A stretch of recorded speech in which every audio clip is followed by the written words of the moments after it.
and she says to me, "What have you done with your hair? You look like buckwheat." What kind of hair is that? You know, my father's an exporter of weave. They said that to you? I've had it. I think as a black woman, I was like, we are so enslaved to hair. I don't want to be enslaved to it. Black American women just did not understand why I wasn't doing my hair. But this is how I feel comfortable. This is how I feel comfortable.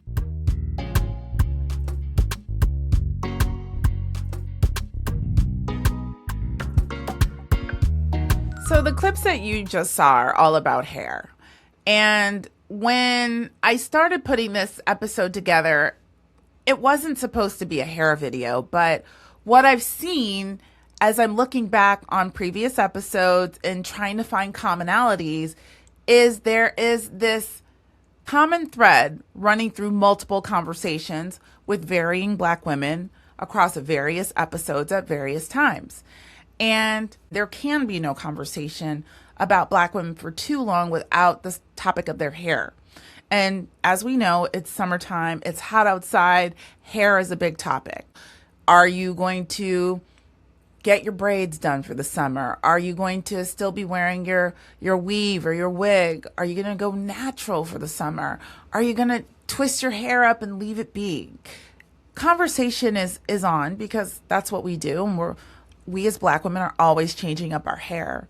But what I wanted to examine more in the first of our summer rewind series is how we allow the influence of others to control how we present to the world. Who feels like they have a right to say certain things to you about your hair? Who has the audacity? It seems like everyone does. And when I look back at the episodes, I saw some commonalities and I wanted to highlight them and leave it open for discussion. So today we're going to revisit conversations that I've had with you guys, myself personally, Tammy Triolo, friend of the show who's been on, talking about how she chooses to free herself to being enslaved to her hair. We're going to revisit conversation with Ashanti, the Unpunishable Woman, and even reach back and watch a snippet of my conversation with Dr. Pamela Buchanan, who shares microaggressions that she's experienced around her decision to wear weaves and wigs. So, before we get into it, my name is Erin Braxton. Welcome to the Coffee No Cream podcast. I'm your host. Here on Coffee No Cream, we are unapologetically dedicated to black women, and we share what I like to call coffee no cream moments, those things that happen to us black women in business and in life just because we are black women. Before we jump into the rewind, I want to ask you guys to please like, please share, please subscribe if you haven't already. If you haven't already, why not? So many of you watch, not all of you subscribe. So please subscribe to the video. It will help the channel so much. Also, we do have a Facebook group. The link is below. And finally, we have about almost 2,000 free educational resources, free courses to help you level up your game out here. coffeenocream.com/free. They're from higher educational institutions all over the country and even the world. And yeah, I think that's it. So let's just get right into the rewind. We're going to start off with my buckwheat story. I'll see you over there. One of my friends said to me recently, "What did you do to your hair?" Now, this person met me when I had a little Halle Berry pixie cut. It was even shorter than Halle Berry. Back in the day, when I was in my 20s, I was rocking that whole look. I was a different Erin. Let me just be clear.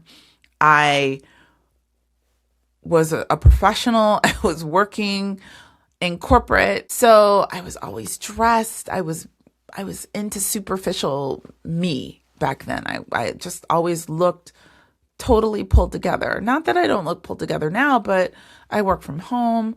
I don't have to be that, right? I'm just a different version of myself. So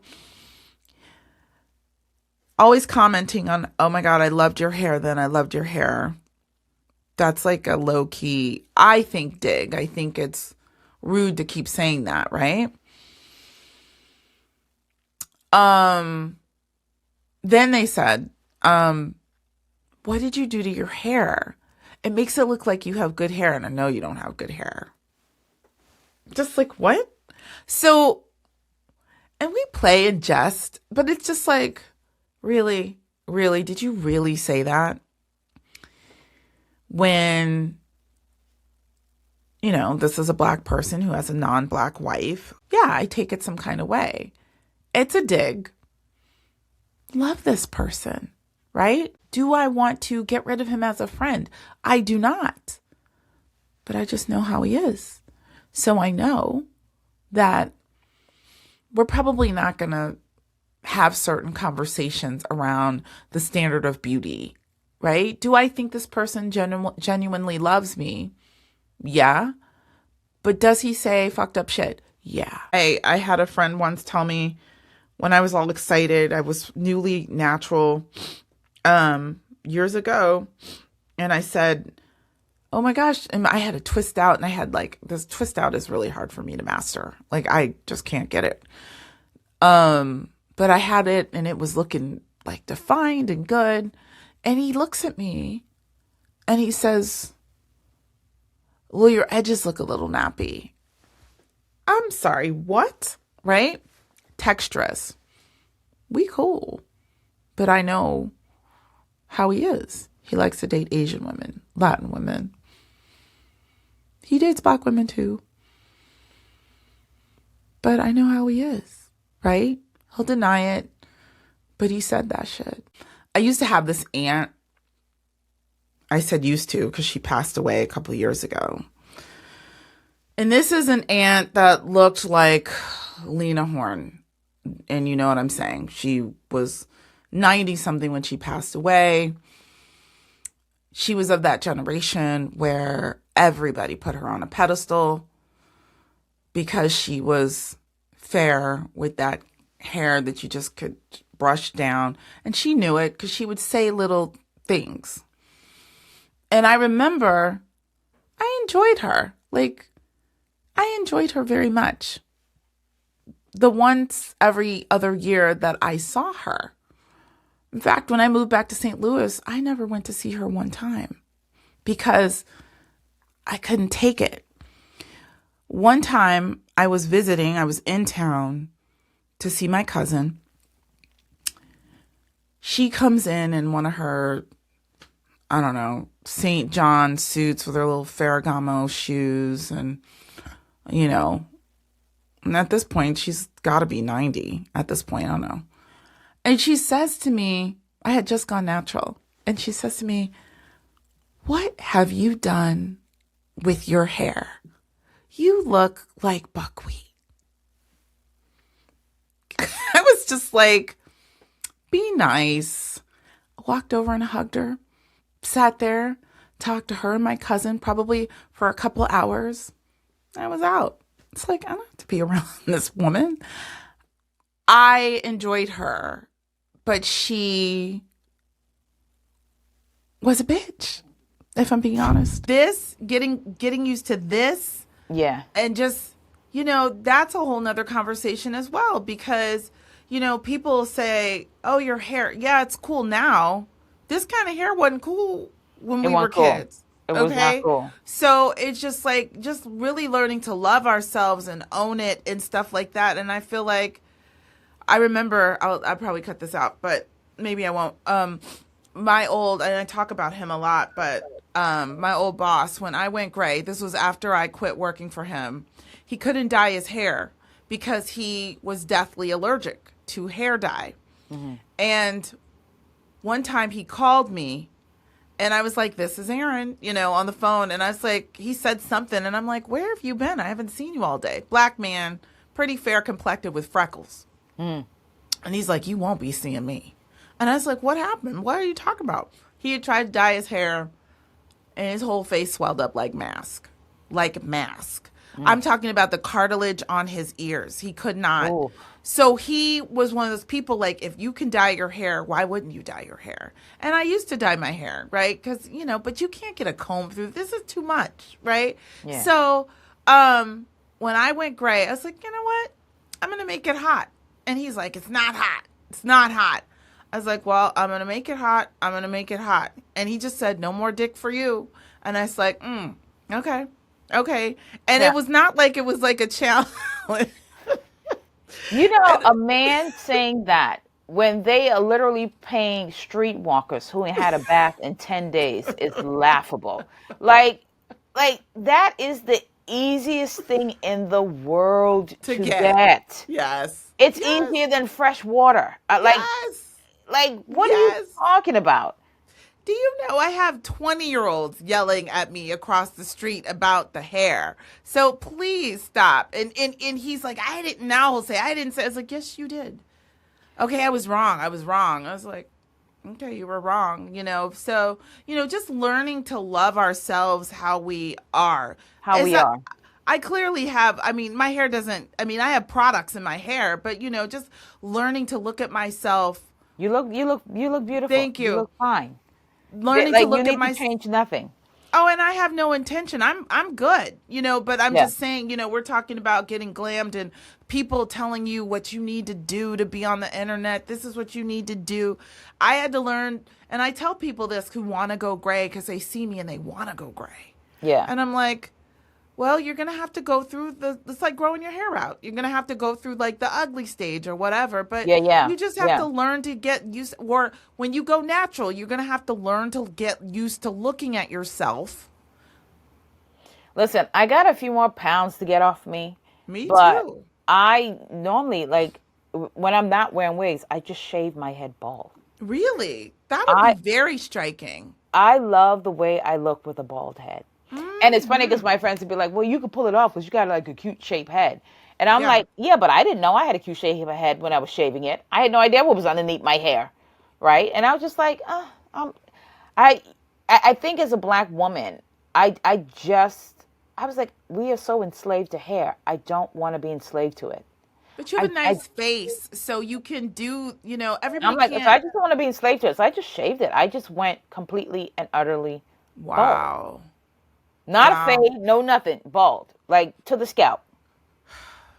I like myself bald when I'm a little bit thinner. I understand that. It's really striking than a fatter face, but yeah, I like it's hair. It's a wig. It's take it off. And I will come on camera, sometimes not done, if I have something to say. And before I wouldn't have done that, I'd be like, okay, you just never know who's going to see you, blah, blah, blah. Like my greatest fear though, honestly, I got to be honest with you. My greatest fear is the time that I get on TikTok in a bonnet or not, and I say the most profound shit and it ends up on Good Morning America. You know what I mean? Because they don't care. Like if you say something and they go, listen to this, and all of a sudden it's me with the bonnet. I don't get the bonnet thing. If I'm on with a bonnet, I'm just talking to my people. I never really try to say anything that I know has the possibility to really kind of shift and change. And if I do, I'll get up and I'll record it, but I'll put a picture over it, or I'll do a video on top of it. I'll overlay. Yeah. If I feel like I need to get it out. But yeah, that's always been my fear. Like you just never know which video is going to do anything, and so I would hate that they grab that video when I'm just like.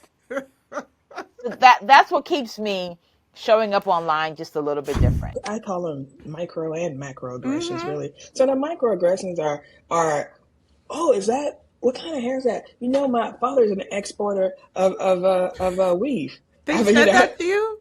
I've had it. I got Dr. Golly. My father exports, and I was like, okay, well, and that's the micro, right? Yeah, of course. Okay, and the macro is the blatant inward. So I don't do makeup, I don't do fashion. I am not very aesthetic to look at, right? I just show up, I don't wear makeup, my hair's natural. It's a very different environment, and I don't think I would have been able to have grown the community this organically, but this rapidly if I was doing it from the UK. Really? Sure. Not at all. And Black American women have been, from the beginning, key, parts of the community. Yeah. Because I didn't even have personal social media. So when I was literally sitting here when I first logged in and made an account on TikTok, and so I was already on the US algorithm. It wasn't even on the UK one, right? And so it was Black American women initially, and then it's women from South Africa, Brazil,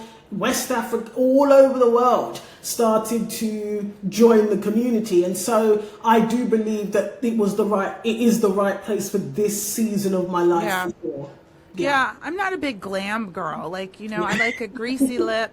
I don't do the lashes. I'm natural, you know what I'm saying, hair and everything like that. So I get it. I just think people appreciate the authenticity, like, because you're just so real. And when you come on, it's just like, God dang, like, I'm wow. not done up, that's for sure. I'm not done up at all. And the thing is, I think I said this on a live the other day, like the amount of wig companies in my DMs. Like, Oh, are you serious? at this point, Wow. you can have the wig for free because they're like, are you sure you don't want to put a wig on? No. So that's really interesting. And the amount of women, I will say this, I do think that Black American women obviously look after themselves, okay, and invest in their appearance, etc. And so I do get a lot of Black American women saying, why do you show up online without any makeup on? It was there was a period of time where Black American women just did not understand why I didn't wear makeup, why I didn't wear shapewear, why I wasn't doing my hair. But I think people have gotten used to me now. Yeah. But this is how I feel comfortable. This is how I feel comfortable. And yeah, this is how I feel comfortable. I can't be any other way. And actually, I probably wouldn't turn the camera on. If I had to go and put makeup on and do my hair, I would not show up online at all. Oh, I say that. I say that too. I mean, my makeup routine is I do a one of those crayon you can't even see. It's like a natural crayon eyeshadow, some mascara, some eyeliner, and a lip gloss. Like, I am so basic, and people be like, one of my friends, she's a model, no shit, she's a model, and she's just like, you could be more sexy, and I'm just like, yeah, it's not me. And like, to see me in real life when I have my fro out, I'm 5'9.5". I'm not a little woman, Yes. So all that to me, with all that glam, it's fun, for a photo shoot or something like that. But I just don't do it. I would never come in here. Like, everything is set up. I just sit down and hit record. Exactly. I just can't. I can't put on eyelashes. I can't do all that. What? I have to say, with time, because I've had to really work on my relationship with my body and my appearance, quite frankly. And being online has been quite challenging from that perspective, because you get all the comments, right? And the bigger the community, the further your reach. And so there'll always be periods of time where I see an influx in my DMs and my comments about the way I look. But what I will say is, one thing I probably have an intrinsic knowing about is that, to the point around sexiness and beauty, that is within me. That's not something that's on the outside, right? It's an essence, it's an energy. And now that I'm 37, I can acknowledge, especially because I've decided, I've left the old religion where you can't really say these kind of things, because obviously you're not trying to be sexy in that religion as a woman at all. But I know I'm sexy. Yeah. But it's not because of the outside. And usually when people are in my presence, and this is gender irrelevant, they feel that essence and energy. I don't have to put makeup on or wear a wig or straighten my hair in order to wield that energy. And actually, quite a lot of the time, I know that if I did, I could, if I wanted to, right? I could play that game, but it's not really me. And I really do enjoy the fact that if people see me in real life on a Tuesday morning, a Saturday, I look exactly the same. It's not catfish. Yes. People aren't going to say, oh my goodness, you look so different on a Tuesday morning. No, I look exactly the same. So those are the snippets. Those are the things that I found in common when it comes to hair. Not so much about the hair conversation, but more about who feels like they can say these things to you, who feels like they have the right to have influence or say so over how it is you choose to wear your hair. As you've seen, I've had it come from all directions. But I want to hear from you guys. I want you to tell me, what is your buckwheat story? This isn't one of those videos where we're going to wrap it up into a nice little bow. I want to evoke conversation. I want to hear from you guys, because I feel like, hair is such a sensitive topic, And hair says so much about you. How you choose to wear your hair or don't wear your hair says so much about you as Black women. How you choose to invest time or not invest time. It's just a big conversation, and everybody has so much to say about it. But the main thing I want to make sure of is, are you presenting yourself and doing you when it comes to how you want to wear your hair?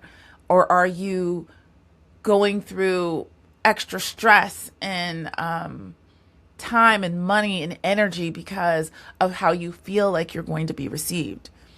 That's the real question. So tell me your buckwheat story. I want to hear it if you have one. That's it. So thank you guys for joining me today, and I'll see you in the next video.